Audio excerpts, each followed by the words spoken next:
कहावत है कि एक तस्वीर 1000 शब्दों के बराबर होती है। महाराष्ट्र के मुख्यमंत्री एकनाथ शिंदे ने आज अपना पर्चा भरा। ठाणे में वो बड़ी गाड़ी से रोड शो करने के लिए निकले थे। इस बड़ी सी गाड़ी में 4 तस्वीरें छपी हुई थी। अब महाराष्ट्र के चुनाव में ये जो 4 तस्वीरें हैं किस तरह से एकनाथ शिंदे के चुनावी दांव को स्पष्ट कर रही हैं, इस विशेष रिपोर्ट में आपको दिखाते हैं।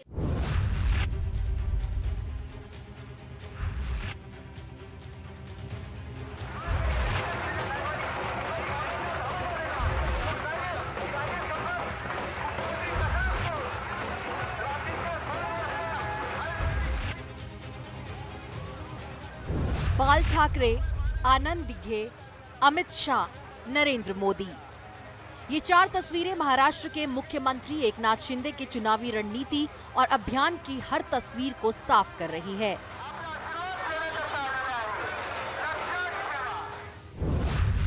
बाईं तरफ की 2 तस्वीरें शिवसेना के संस्थापक बाल ठाकरे और उनके ताउम्र सहयोगी रहे आनंद दिघे की है, जिन्होंने महाराष्ट्र में शिवसेना को हिंदुत्व और मराठा अस्मिता से जोड़ा था।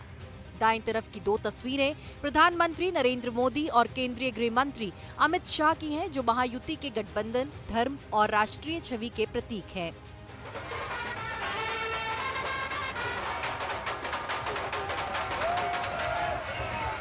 इन चारों तस्वीरों से एकनाथ शिंदे महाराष्ट्र चुनाव में अपनी पोजीशनिंग दुरुस्त कर रहे हैं।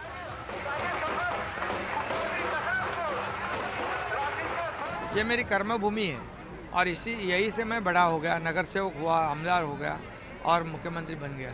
इसलिए मेरा चुनाव जो है मेरी लाडली बहना, मेरे लाडले भाई और हमारे लाडले मतदाताओं ने हाथ में ले लिया है। इसकी मुझे खुशी है और जो मैंने काम किया है उसका जो कुछ इनाम निश्चित रूप से ये मेरे मतदाता देंगे और इसलिए मुझे विश्वास है कि इस चुनाव में सभी रिकॉर्ड अब तक के टूटेंगे और महायुति की सरकार जो है इस राज्य में थम्पिंग मेजॉरिटी से पूर्ण बहुमत से आएगी। लोकसभा चुनाव में महाराष्ट्र में एनडीए या क्षेत्रीय स्तर पर कहें तो महायुति के खराब प्रदर्शन के बाद अब विधानसभा चुनाव में नई परीक्षा हो रही है। जून 2022 से बीजेपी की मदद से राज्य की बागडोर संभालने वाले एकनाथ शिंदे के सामने चुनौती सिर्फ महायुति को जिताने की ही नहीं है, बल्कि महायुति की सरकार बनी तो अपने लिए मुख्यमंत्री पद को बचाए रखने की भी है। आखिर बीजेपी दावा कर रही है कि वो सबसे बड़ी पार्टी बनकर उभरेगी और सहयोगियों के सहारे सरकार बनाएगी। देखिए, थाना ये हमेशा भगवा था, भगवा है, भगवा रहेगा। मुख्यमंत्री जी का फॉर्म हम भर रहे हैं। मुख्यमंत्री जी रिकॉर्ड वोटों से आएंगे, अपने ही पुराने रिकॉर्ड को वो तोड़ेंगे। थाना में 3 सीटें, 2 शिवसेना 1 बीजेपी, ये प्रचंड मतों से आएगी। थाना ये हमारी महायुति के पीछे ही होगा। मुख्यमंत्री एकनाथ शिंदे की शख्सियत के सिक्के के दोनों पहलू इस चुनाव में खुलने लगे हैं। अगर उनके पक्ष में जाते पहलू को देखें तो लोकसभा चुनाव में महायुति के तीनों दलों बीजेपी, शिवसेना और एनसीपी में सबसे अच्छा प्रदर्शन शिंदे की पार्टी की ही रही। दूसरी बात शिंदे के पक्ष में जाती है, वो है उनकी मराठा और कट्टर शिवसैनिक वाली पहचान। तीसरा पहलू दूसरे पहलू से ही निकलता है कि इसी पहचान से बीजेपी के साथ एकनाथ शिंदे बाल ठाकरे की विरासत का दावा करते हैं, जिसका दम बाल ठाकरे के बेटे और पूर्व मुख्यमंत्री उद्धव ठाकरे भरते हैं। दूसरी तरफ नकारात्मक पहलुओं को देखें तो एकनाथ शिंदे का पूरे महाराष्ट्र में जनाधार का विस्तार नहीं दिखता। दूसरा, बीजेपी से चुनाव के बाद मुख्यमंत्री पद के लिए टकराव हो सकता है।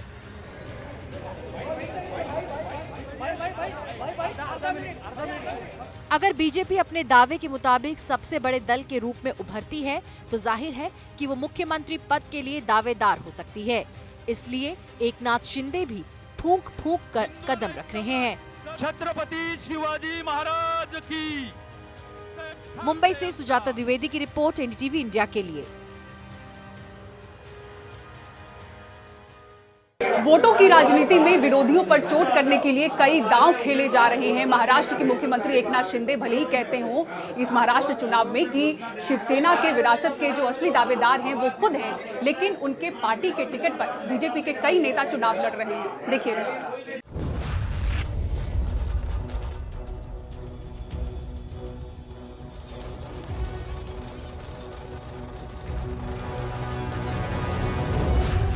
अपने राजनीतिक गुरु आनंद दीघे की तस्वीर का कवच पहनकर मुख्यमंत्री एकनाथ शिंदे ने अपने गढ़ कोपरी पंचपखाड़ी सीट से पर्चा भरा, लेकिन वहां उनका मुकाबला गुरु आनंद दीघे के भतीजे केदार दीघे से हो रहा है, जिनको उद्धव ठाकरे ने अपनी पार्टी के टिकट पर एमवीए उम्मीदवार के रूप में उतारा है। ये मुकाबला कुछ उसी तरह का है जैसे बारामती सीट पर उप मुख्यमंत्री अजीत पवार के सामने शरद पवार की पार्टी ने अजीत के ही भतीजे योगेंद्र को उतार दिया। अजीत पवार ने सोमवार को पर्चा भर दिया, अब जीत की दावेदारी हो रही है। मैंने सुप्रिया के खिलाफ मेरे पत्नी को खड़ा किया, वो मेरी भूल थी। ये भूल वापिस इन्होंने नहीं करनी चाहिए थी, लेकिन की है। आखिर वोटर उसके बारे में डिसीजन लेंगे। हम जब भी मेरे खिलाफ जो भी कैंडिडेट आया वो कैंडिडेट स्ट्रांग है ऐसा समझ कर ही मेरे कार्यकर्ताओं ने, मैंने खुद, मेरे परिवार ने, सबने उसका प्रचार किया है। इस दफा भी बारामती कर बहुत अच्छे वोटों से मुझे जिताएंगे ऐसा मुझे भरोसा है। इस चुनाव में महायुति के सामने सत्ता को बरकरार रखने की चुनौती है, इसीलिए साम दाम दंड भेद सबका प्रयोग किया जा रहा है। शिंदे की शिवसेना ने 20 उम्मीदवारों की दूसरी लिस्ट में अपने सिंबल पर कई बीजेपी नेताओं को लड़ाया है। अंधेरी पूर्व से बीजेपी के नेता मुर्जी पटेल को टिकट दिया है, तो अंबरनाथ से बालाजी किणीकर को, कोडाल सीट से केंद्रीय मंत्री नारायण राणे के बेटे नीलेश राणे को उम्मीदवार बनाया है। वहीं उद्धव ठाकरे के बेटे आदित्य ठाकरे की मजबूत घेराबंदी के लिए कांग्रेस से आए मिलिंद देवड़ा को चुनावी मैदान में उतारा है। वैसे अपनी इस रणनीति का इशारा 2 हफ्ते पहले ही मुख्यमंत्री शिंदे ने कर दिया था।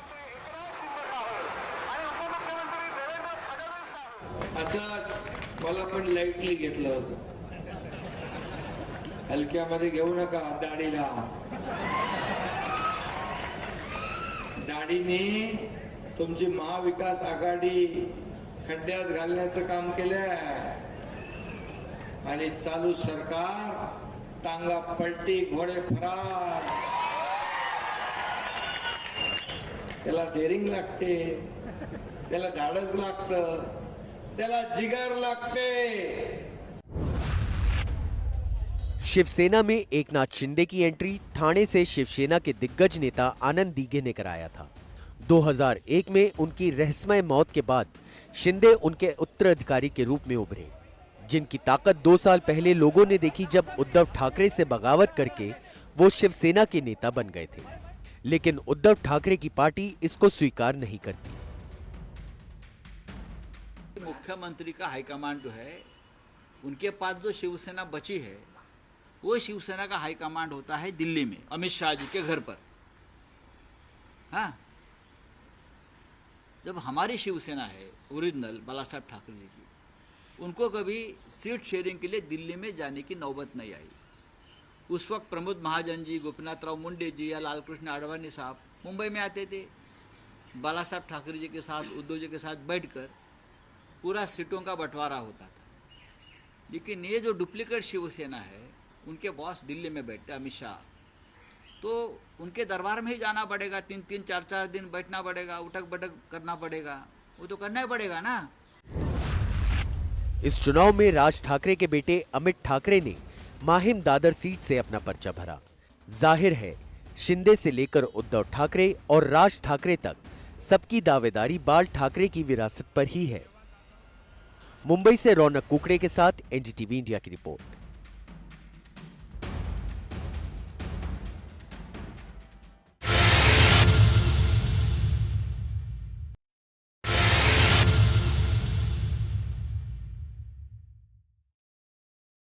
चुनाव जीतने के लिए सीधे टकराना ही अहम नहीं होता, कई बार वोटों को बांटने का भी खेल चलता है। अब आप देखिए कि किस तरह से अजीत पवार गुट के नेता नवाब मलिक के एक दाव से अबू आजमी परेशान हो गए, और ये भी देखिए कि ज़िशान सिद्दीकी का मुकाबला किससे हो रहा है।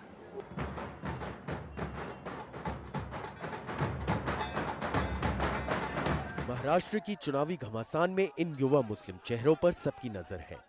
हाल ही में जिस बाबा सिद्दीकी की हत्या हो गई थी, उनके बेटे ज़िशान सिद्दीकी बांद्रा ईस्ट से चुनाव लड़ रहे हैं, जिनका मुकाबला आदित्य ठाकरे के मौसेरे भाई वरुण से है। इतने सालों बाद भी पिताजी की कमी तो हमेशा होगी।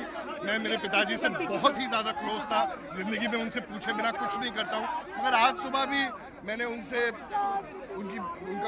बात की है, हमेशा बात करते रहता हूँ उनसे और उनकी गाइडेंस लेता हूँ। मेरे परिवार में मेरी बहन आई है, मेरी माँ की दुआ और उनकी ब्लेसिंग मेरे साथ है और लोगों का प्यार है और वो झलक रहा है, और उसके बाद हमें रिकॉर्ड ब्रेकिंग विक्ट्री बांद्रा से मिली। जनता मेरे साथ है और जनता जिसके साथ होती है वही चुनाव जीतता है।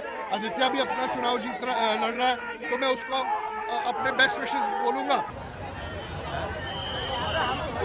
एक वक्त बीजेपी के सबसे मुखर आलोचक नवाब मलिक इस वक्त अजीत पवार के साथ हैं, तो उनकी बेटी चुनावी मैदान में है, जहां उनके खिलाफ शरद पवार ने फिल्म अभिनेत्री स्वरा भास्कर के पति फहद अहमद को उतार दिया है, जबकि नवाब मलिक ने मानखुर्द शिवाजी नगर से निर्दलीय लड़ने का ऐलान करके अबू आजमी की मुश्किलें बढ़ा दी हैं।